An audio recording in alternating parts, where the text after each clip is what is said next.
রাত্রে ঘুমাই না। আমার সাথে তো বাচ্চা থাকার কথা, আমি তো এখন একা। পরিবারের দুজন নতুন অতিথি আর একরাশ আনন্দ নিয়ে হাসপাতাল থেকে বাড়ি ফেরার কথা ছিল নাজমা হাসান দম্পতির। হাসপাতাল থেকে ফিরেছেন ঠিকই, মাত্র 4 দিন বয়সী যমজ 2 নবজাতকের লাশ নিয়ে।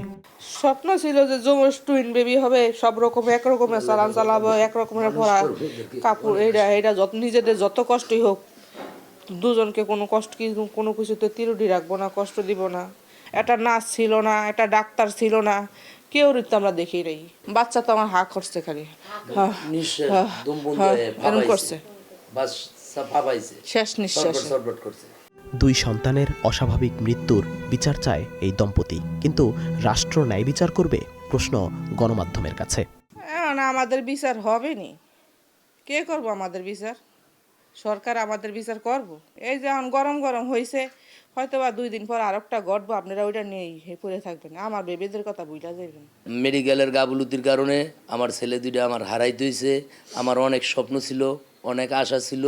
ঈদুল আজহার আগের দিন বুধবার ভোরে রাজধানীর মগবাজারে আদ্দিন হাসপাতালে রহস্যজনকভাবে মৃত্যু হয় 6 নবজাতকের। হাসপাতালের পোস্ট অপারেটিভ বাংলাদেশে এলো এই প্রথম টাচলেস আরএকে সেন্সেশন ওয়াটার ক্লোজেট।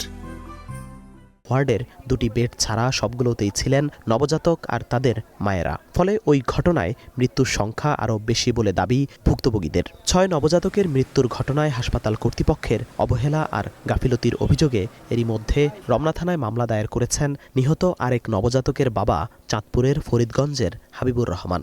ওয়ার্ডের এসিটা বন্ধ করে দিয়েছে ওনারা ঠিক 2টার দিকে, যার 1.5 ঘন্টা পরে আস্তে আস্তে প্রত্যেকটা শিশুই বমি, আস্তে আস্তে সবাই মৃত্যুতে পতিত হয়েছে। ওরা তারা ইচ্ছাকৃতভাবে হত্যা করছে। আমি অলরেডি অভিযোগ করেছি, সেখানে আমি বলছি দায়সারা চিকিৎসা, অবহেলা, কর্তৃপক্ষের অবহেলা। বিছানাটা চেঞ্জ করে সে আমার বোনের কাছ থেকে রং একটা ডেথ সার্টিফিকেট দিচ্ছে, এটাই তাদের প্রতারণার একটা কারণ। আর অন্য সবাইকে একই অবস্থা করছে। ওনারা বলতেছে 5 জন নাকি আইসিইউতে ছিল, কিন্তু 5 জন ছিল না, ছিল হচ্ছে 1 জন। আর বাকি যতজন ছিল সবগুলা বাচ্চাই এখানে মারা গেছে, একটা বাচ্চা জীবিত নাই এখানে। আদ্দিন হাসপাতালের দোতলায় এই ওয়ার্ডটি পরিদর্শনে এসে বুধবার শ্বাসরুদ্ধকর পরিবেশ দেখেছেন স্বাস্থ্য অধিদপ্তরের পরিচালকও। কোনো কারণে এসি বন্ধ থাকলে বা বন্ধ হয়ে গেলে আর কোনো ভেন্টিলেশনের ব্যবস্থা নেই। তাছাড়া প্রসবের পরে মা ও নবজাতকের পর্যবেক্ষণের জন্য নির্ধারিত এই ওয়ার্ডের নির্মাণেও ত্রুটি পেয়েছে তদন্ত কমিটি। কমিটির প্রধান বলছেন, শনিবার প্রতিবেদন জমা দেওয়ার তারিখ নির্ধারিত হলেও তা পেছাতে পারে। নির্মাণ ত্রুটি ছিল, এমনটা কি পেয়েছেন কিনা আপনারা? আচ্ছা, আমরা 2 জন ইঞ্জিনিয়ার নিয়ে গেছিলাম, তারা একটু বলছে। এখন ওই রুমটা তো আপনারা জানেন কত সালের, 96 না 97 এত আগে স্ট্রাকচার। আর এসিটা ওই রকমই। 3 দিন বলতে তো বুঝতেছেনি, তাই না? এই 3 দিন তো আসলে মানুষের, দেখা যাক, আমরা যদি পারি আজকেই করবো, না হলে একটু টাইম চাবো।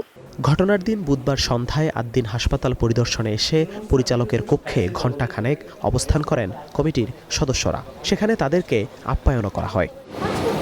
জিহাদুল ইসলাম, ওয়ান নিউজ, ঢাকা।